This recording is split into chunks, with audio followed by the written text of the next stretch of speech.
دونوں بچیاں بتا رہی تھی کہ ہمیں قرآن پڑھنے کا طریقہ کیا ہے۔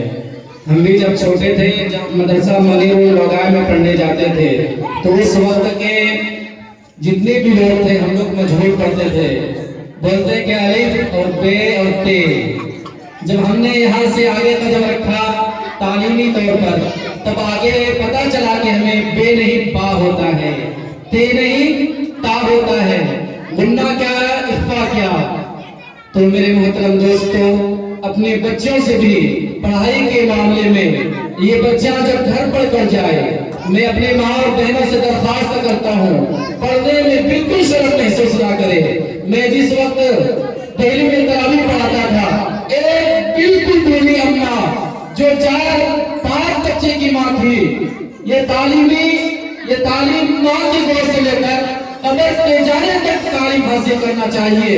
اس بوڑھی اماں کو یہ شوق ہوا اور انہوں نے دریافت فرمایا کہ امام صاحب مجھے قرآن پڑھنے کی بڑی شوق ہے، مجھے قرآن پڑھنا ہے۔ تو اس بوڑھی اماں نے نورانی قاعدہ سے لے کر قرآن پاک تک انہوں نے مکمل ناظرہ پڑھ لیا۔ اس لیے میری ماں اور بہنوں، تعلیمی میدان میں ہم شرم محسوس نہ کریں، ہم اپنے بچوں سے بھی پڑھ سکتے ہیں۔ یہ نہیں کہ ہم ماں ہیں، یہ چھوٹی بچیاں ہیں، ہم اس سے قرآن کیسے پڑھیں گے، نورانی قاعدہ کیسے پڑھیں گے۔ میری ماں اور بہنوں، اس دنیا سے ہم جب گزر جائیں گے تو قرآن خوانی ہم بس ہمارے رشتہ دار کروا دیتے ہیں، ان کے بعد کوئی ایصال ثواب کا کوئی ذریعہ نہیں ہوتا ہے۔ اگر ہم اس دنیا میں قرآن کریم کو پڑھیں گے تو ہم اس دنیا میں رہتے دنیا تک ہم قرآن کی تلاوت کریں گے تو پڑھنے کے بعد ان کا ثواب ملے گا۔ اگر ہم نے اس قرآن کریم کو اپنی زندگی میں، اپنی لائف میں اگر ہم نے کسی کو قرآن سکھائیں گے، اگر وہ بچیاں ہمارے مرنے کے بعد میں قرآن تلاوت کرے گی تو آٹومیٹک ہمارے نام اعمال میں ثواب ملتا رہے گا۔ امید ہے کہ ہم سب قرآن کو اچھی طریقے سے پڑھنے کی کوشش کریں گے۔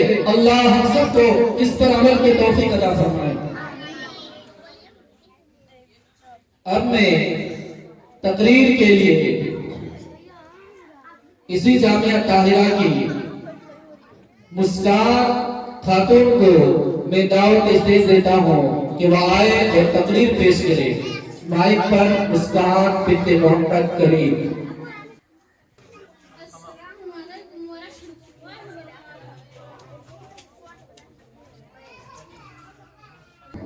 السلام علیکم ورحمۃ اللہ وبرکاتہ۔ الحمدللہ وکفی وسلام علی عبادہ الذین اصطفی اما بعد۔ اعوذ باللہ من الشیطان الرجیم۔ بسم اللہ الرحمن الرحیم۔ یا ایھا الذین آمنوا کتب علیکم الصیام کما کتب علی الذین من قبلکم لعلکم تتقون۔ میرے پیارے بھائیوں اور بہنوں، السلام علیکم۔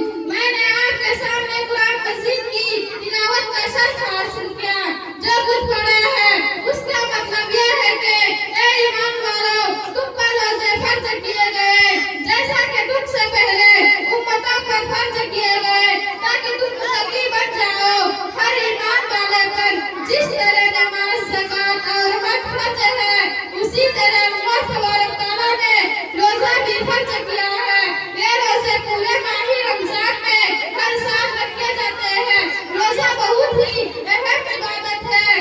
اس عبادت میں بڑے خیر و برکت اور بھلائیاں پوشیدہ ہے۔ صبح صادق یعنی فجر کی نماز شروع ہونے سے پہلے کچھ نہ کچھ کھا پی لیا جاتا ہے، جس کو سحری کہتے ہیں۔ فجر کی نماز شروع ہونے سے پہلے ہی کھانا پینا بند کر دیا جاتا ہے اور پورا دن گزرنے کے بعد مغرب کے اذان کے وقت دوبارہ کھاتے پیتے ہیں، جس کو افطار کہتے ہیں۔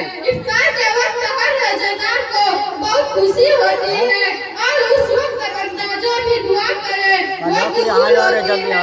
اس طرح رجب میں پورا دن کھانے پینے سے پرہیز کیا جاتا ہے اور پورا دن گزرنے کھانے پینے سے پرہیز کیا جاتا ہے اور ان تمام کاموں سے بچنے کی کوشش کرتے ہیں جس سے اللہ